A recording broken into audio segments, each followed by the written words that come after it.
नमस्कार, good morning. मैं शुभकर्ण, सहायक आचार्य EFM Shri Radhe Shyam R Murarka, government PG college Jhunjhunu. आज हम बीकॉम पार्ट सेकेंड ईयर के विद्यार्थियों के लिए ईएफएम पेपर प्रथम में राजस्थान में आर्थिक पर्यावरण के अंतर्गत यूनिट संख्या सेकंड के अंतर्गत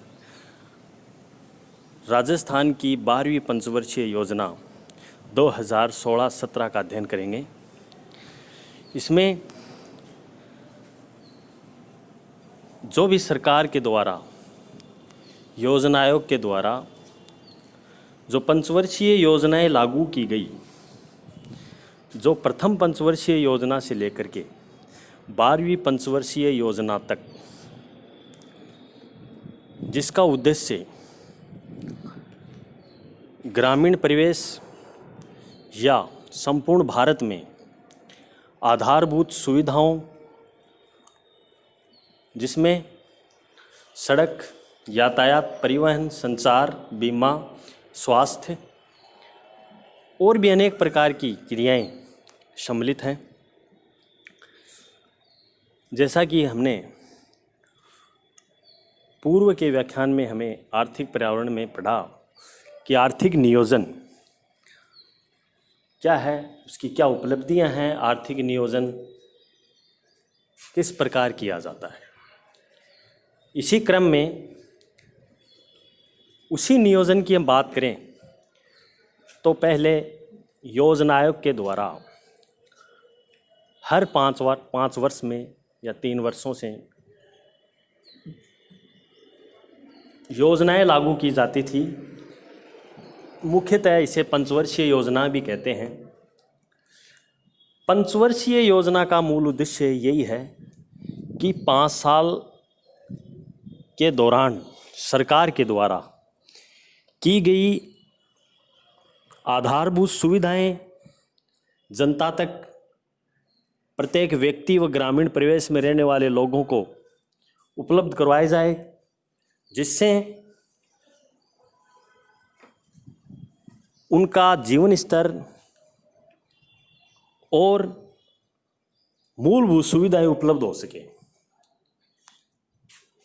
इसी क्रम में आज हम राजस्थान की 12वीं पंचवर्षीय योजना पढ़ेंगे, जो कि 12वीं पंचवर्षीय योजना 2016-17 में लागू की गई, जो यूनिट सेकंड के अंतर्गत यह आपका चैप्टर है, बहुत ही महत्वपूर्ण है। इस 12वीं पंचवर्षीय योजना में मूलभूत या मूल तरीके से विकास से संबंधित है, जिसमें मुख्यतः विभिन्न सुविधाओं या विभिन्न क्षेत्रों में किस प्रकार से व्यय किए गए हैं रुपये, किस प्रकार से उसका कार्य प्रस्तावित हो सका, उनका उल्लेख इसमें दिया गया है, जो कि सत्र 2012 से 17 तक इस योजनाओं को सम्मिलित किया गया है। 12वीं पंचवर्षीय योजना में भूमिका के अंतर्गत हम पढ़ें कि राजस्थान में भी समस्त देश की भांति योजना के क्रियान्वयन के 65 वर्ष हो गए हैं। इस अवधि में राज्य का सामाजिक आर्थिक क्षेत्रों में काफ़ी विकास हुआ है, जिसे 12वीं पंचवर्षीय योजना 2012-17 की अवधि में आगे बढ़ने के कार्यक्रम रखे गए हैं, जो विशुद्ध राज्य घरेलू उत्पाद के आधार पर स्थिर मूल्य 2004-05 की गणना करने पर राज्य में सर्वाधिक वृद्धि दर 8वीं पंचवर्षीय योजना में 8.81% तथा सबसे कम 1.86% तृतीय योजना और 1961 व 66 में हुई, जो कि 11वीं योजना में 2007 से 12 की अवधि के विकास की औसत दर 8.64% के समीप रही, जो 1960 व 2014 तक की लंबी अवधि लेने पर आर्थिक वृद्धि दर 5.89% तथा प्रति व्यक्ति दर 3.30% आंकी गई। ये आंकड़ों के अनुसार है, जो कि 11वीं और 12वीं पंचवर्षीय योजनाओं में इनका महत्वपूर्ण भूमिका का निर्वहन हुआ। इस प्रकार नीचे जो तालिका दी गई है प्रस्तावित परिव्यय, तालिका में ये स्पष्ट हो रहा है कि 12वीं पंचवर्षीय योजना में प्रस्तावित परिव्यय की सर्वोच्च राशि लगभग 36.9% शक्ति के विकास के लिए निर्धारित की गई, जबकि दूसरा स्थान सामाजिक एवं सामुदायिक सेवाओं को 35.3% दिया गया। अर्थात इस प्रकार प्रस्तावित परिव्यय लगभग 72%, जो 3/4 से कुछ कम इन दो क्षेत्रों पर रखा गया, जिससे क्रमशः आर्थिक व सामाजिक आधार ढांचे के सुदृढ़ीकरण में मदद मिलती है।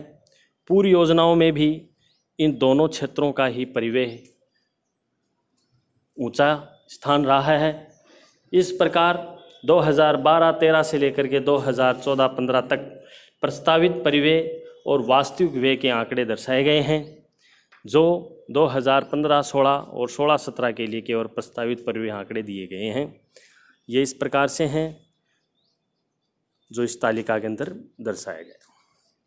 इस प्रकार निष्कर्ष रूप से अपने कह सकते हैं कि प्रस्तावित व्यय 2016-17 में पिछले वर्ष की तुलना में 39.6%, लगभग 40% अधिक रखी गई, और 2016-17 में की वार्षिक योजना में भी 15-16 की योजनाओं की भांति सर्वाधिक व्यय राशि सामाजिक व सामुदायिक सेवाओं पर व्यय होगी, व द्वितीय स्थान शक्ति पावर को दिया गया, जो उचित माना जा रहा है।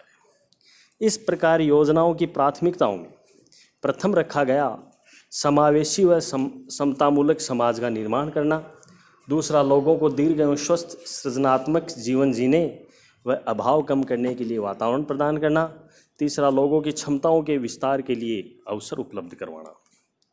इस प्रकार चौथा है खाद्य सुरक्षा व सुरक्षित पेयजल व प्रत्येक नागरिक को आश्रय की सुविधाएं प्रदान करना।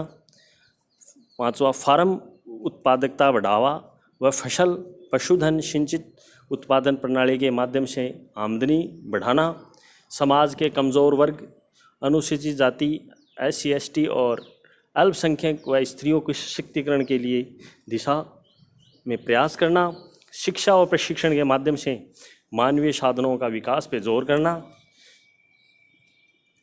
दक्षता विकास के लिए जीविकापार्जन का सृजन करना,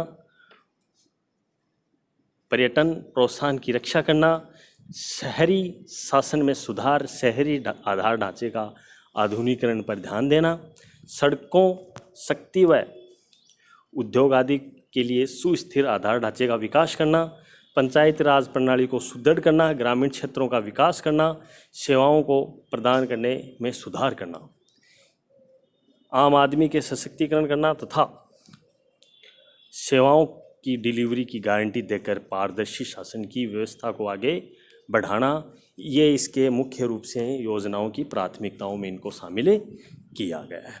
इस प्रकार इन प्राथमिकताओं के आधार पर विभिन्न क्षेत्रों के विकास के कार्यक्रम संचालित किए गए हैं, जो कि 12वीं पंचवर्षीय योजना में कृषि विकास दर लक्ष्य 3.50% व उद्योगों में 8% व सेवा क्षेत्र में 9.5% रखी गई, जो कुल वार्षिक आर्थिक वृद्धि दर का लक्ष्य 7.70 रखा गया।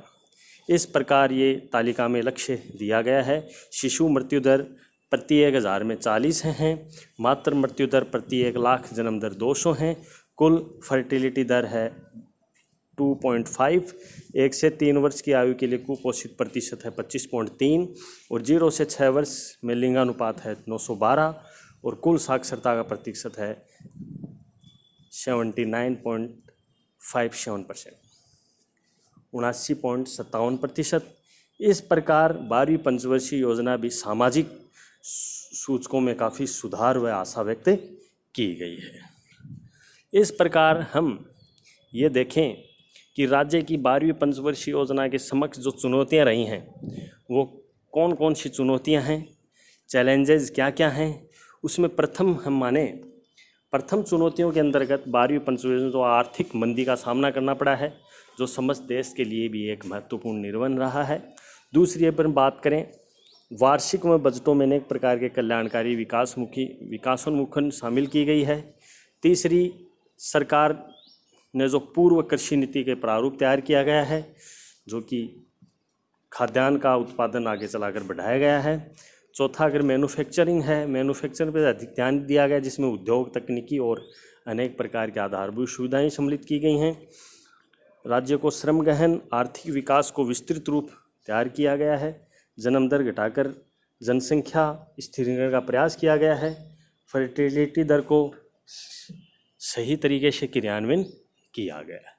इस प्रकार योजना की सफलता पे हम बात करें तो इन बातों पर महत्वपूर्ण रूप से बल दिया गया है, जिसमें रिफाइनरी प्रोजेक्ट है, इसमें प्रभावी ढंग से कार्यक्रम चालू किए जाएं, विकास के पब्लिक प्राइवेट पार्टनरशिप मॉडल सक्रियता से काम किए जाने चाहिए, जिसमें कमियों को सुधार किया जाए और औद्योगिक विकास किया जाए, इंफ्रास्ट्रक्चर को बढ़ावा दिया जाए और सभी जो क्षेत्र हैं उसमें सही तरीके से कार्यक्रमों का संचालन किया जाए।